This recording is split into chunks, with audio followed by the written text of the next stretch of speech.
অন্নপূর্ণা যোজনার form fill-up অনলাইনে শুরু হয়েছে। সোমবার থেকে অনলাইনে অন্নপূর্ণা যোজনার ফর্ম পূরণ করা শুরু হয়েছে। বুধবার থেকে ঢুকবে টাকা। কিভাবে অনলাইনে অন্নপূর্ণা যোজনার ফর্ম পূরণ করা যাবে? রাজ্য সরকারের সোশ্যাল সিকিউরিটি পোর্টালে আবেদন করতে হবে। ফর্ম ফিল-আপের পর সেই ফর্ম স্ক্যান করে পোর্টালে আপলোড করতে হবে। ফর্মের সঙ্গে প্রয়োজনীয় নথিও স্ক্যান করে পোর্টালে জমা দিতে হবে আবেদনকারীকে। এবার অন্নপূর্ণা যোজনা নিয়ে বড় ঘোষণা মুখ্যমন্ত্রী শুভেন্দু অধিকারী। তার বক্তব্য, অন্নপূর্ণা যোজনা নিয়ে বিভ্রান্তি ও কিছু মিথ্যা প্রচার কয়েকদিন ধরেই হয়েছে। অন্নপূর্ণা যোজনা নিয়েও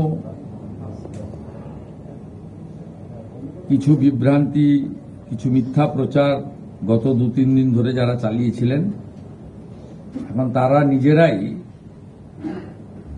বিভিন্ন জায়গায় ফর্ম ফিল-আপ করার জন্য এগিয়ে এসেছেন এবং জনগণও সহযোগিতা করছে।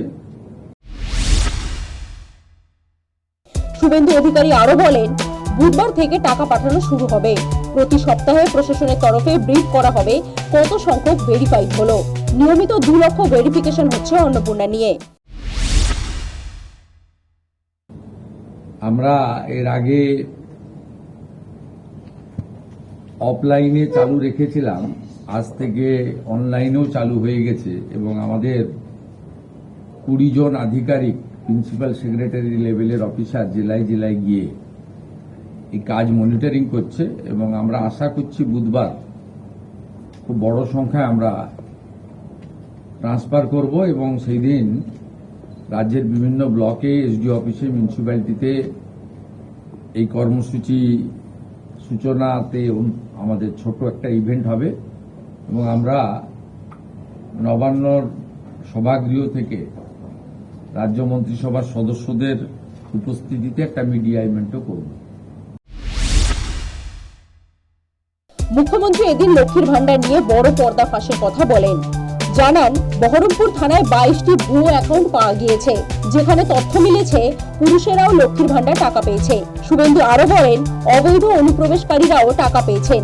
হাজার হাজার তৃণমূল নেতা যারা মহিলা নন, তারাও এই টাকা পেয়েছেন। এখানে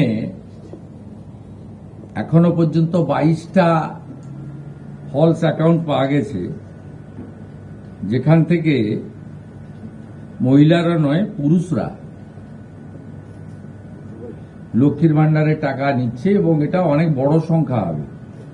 22টা অ্যাকাউন্টের মধ্যে 1 account is linked to Rakibul Sheikh. 15টা অ্যাকাউন্ট পাওয়া গেছে মুস্তাফিজুর রহমান এবং তার স্ত্রী তুহিনা। এরা 15টা অ্যাকাউন্ট চালাচ্ছেন লক্ষ্মীর ভান্ডারে। 6টা অ্যাকাউন্ট পাওয়া গেছে তারিকুল রহমানের। এই রিজেক্টেড, জনগণের দ্বারা রিজেক্টেড নেতা এবং তাদের দলের লোকেদের বলবো যে এই সংখ্যাটা কত হবে আমরা জানি না। অবৈধ অনুপ্রবেশকারীরা তো পাচ্ছেন,